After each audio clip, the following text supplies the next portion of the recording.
Bom dia, boa tarde, boa noite. Sou Márcio Robert, aluno do mestrado da Universidade Federal do Piauí, e hoje eu vou apresentar esse trabalho de imputação de dados em sistemas de telemetria baseados em smart meters para recursos energéticos distribuídos. Esse trabalho tem coautoria dos meus professores orientadores Joel Rodrigues e Fábio Rocha e dos meus colegas Antônio Damasio e Mohamed Albetá.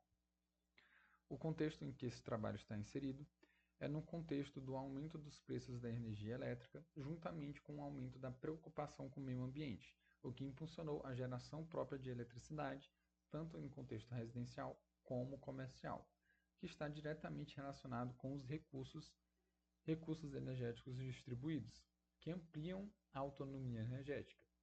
Nesse cenário que está inserido aí o termo de microgrid, que são essas redes fechadas. Com os adventos da inteligência artificial e dos dispositivos smart, IoT, essas microgrids rapidamente evoluíram para smart grids, que são redes inteligentes que coordenam toda uma infraestrutura de comunicação e dados.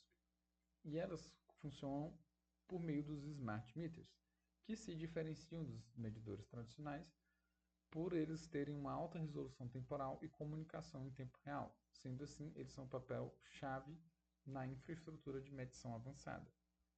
E eles funcionam como nós de telemetria, registrando e transmitindo parâmetros remotamente, que sustentam uma série de aplicações com inteligência artificial para o planejamento das redes elétricas.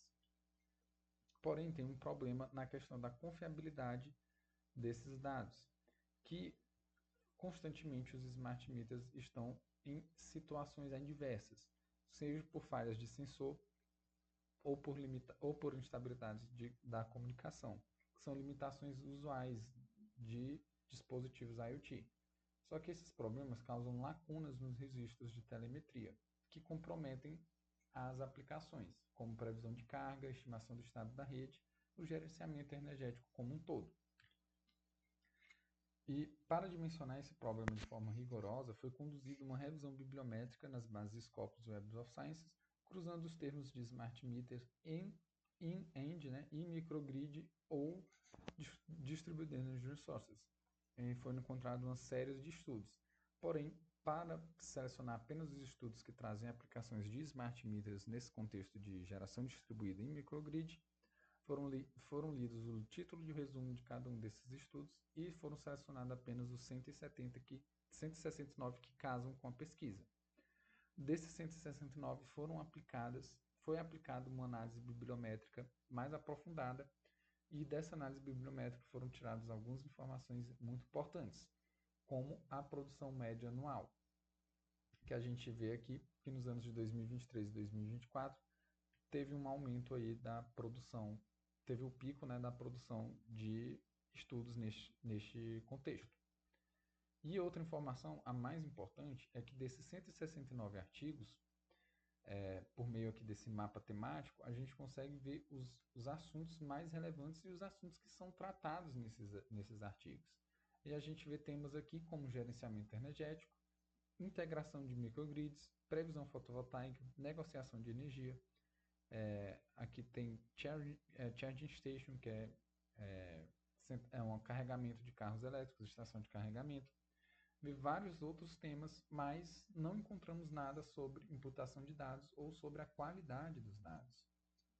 Então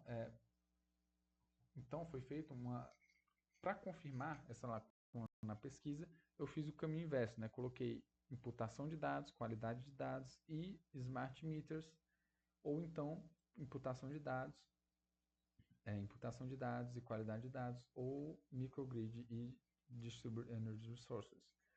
E encontrei aí 75 artigos sobre imputação de dados, sendo 11 revisões gerais e 64 artigos aplicados especificamente em IoT, e apenas 14 desses 75 tratavam de smart meters.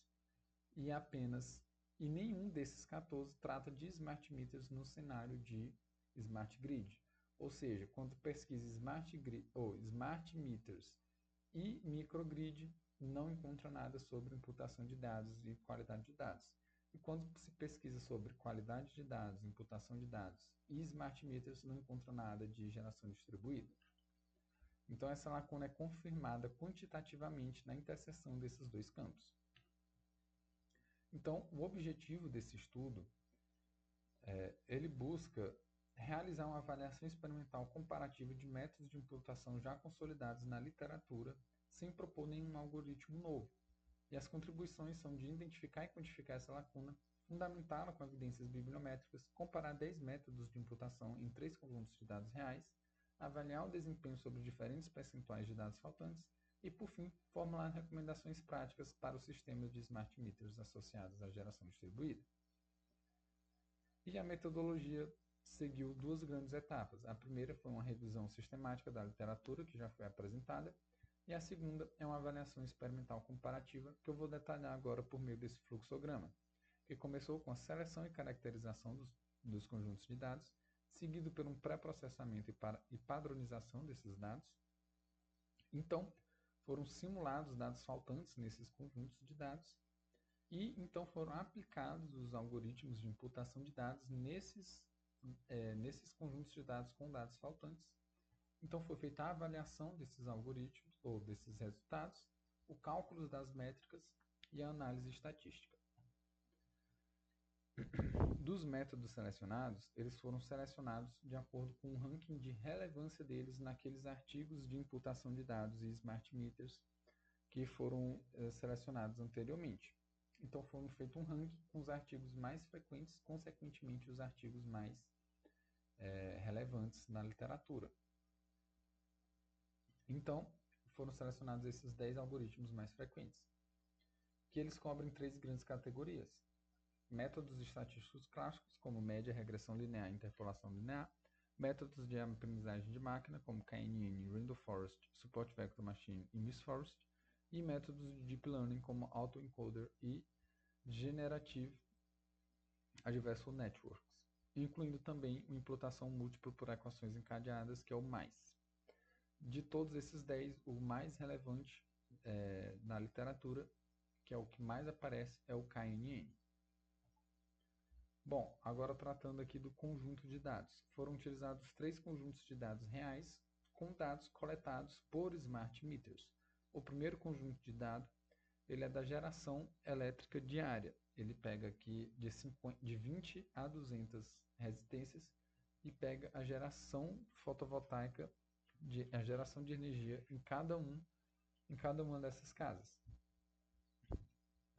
Então, os dados têm esse espaço de 24 horas de um para o outro. Já nesse segundo banco de dados, da Smart Start,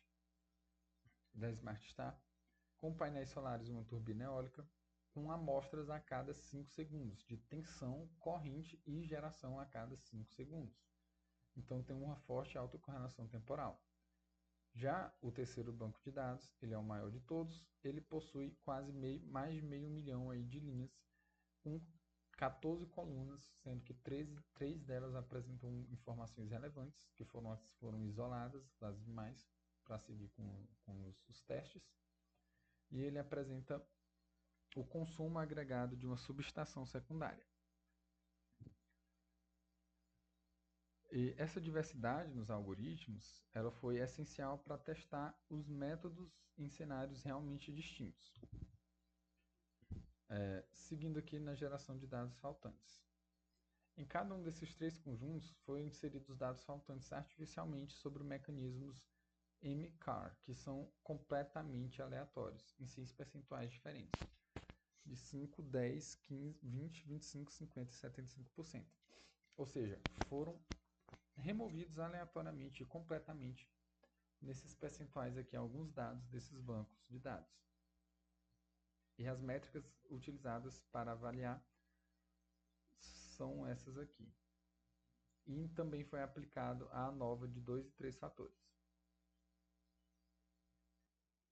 Que são as métricas do erro absoluto médio, da raiz do erro médio quadrado e do erro percentual absoluto médio, assim como o coeficiente de determinação. Então vamos para os resultados do primeiro algoritmo, ou do primeiro conjunto de dados. No primeiro conjunto de dados, o resultado foi surpreendente. De todos os 10 algoritmos, todos tiveram o coeficiente de determinação negativo, ou seja, era melhor ter feito apenas uma média simples como linha de base. E isso não é um problema dos algoritmos, e sim um problema por conta da geração solar, que depende de vários fatores meteorológicos externos, e simplesmente não estavam presentes na série histórica. Ainda assim, a regressão linear autoencoder e média tiveram os menores erros relativos. Já o GAN foi disparadamente o pior. E a análise estatística ela confirma que o método de imputação é o fator determinante, e o percentual de dados faltantes não teve efeito significativo, ou seja, independente se fosse 5 ou 75%, o que determinou a imputação aqui foi a seleção do método de imputação. Já no segundo conjunto de dados, o cenário se inverte completamente, né?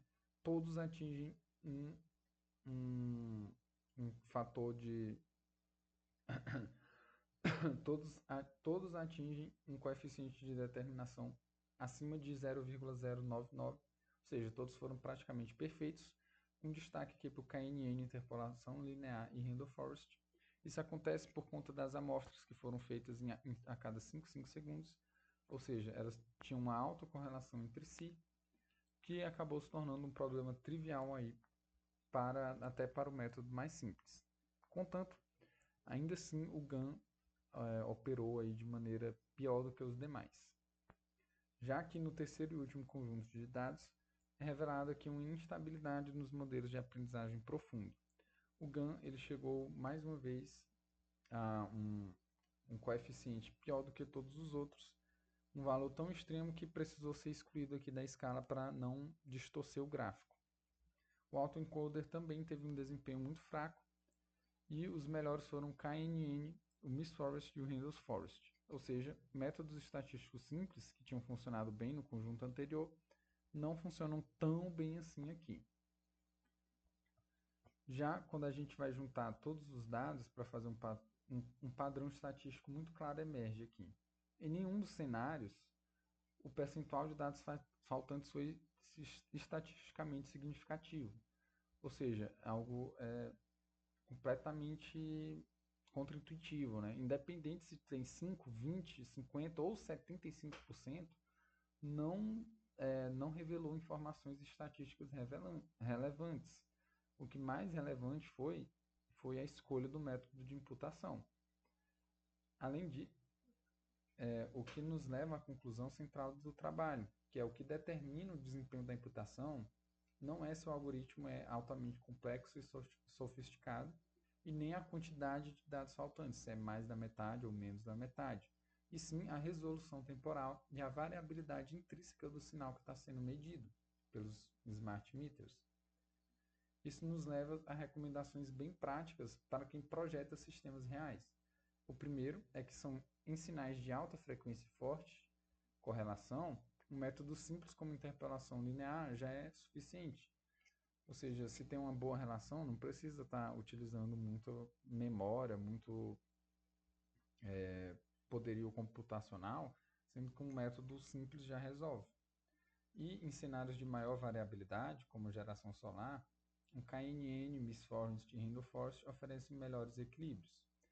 E terceiro e mais importante é que não compensa estar utilizando o GAN, que é um método muito sofisticado, muito discutido na literatura, mas ele se mostrou instável e computacionalmente caro nos três conjuntos, nas três situações.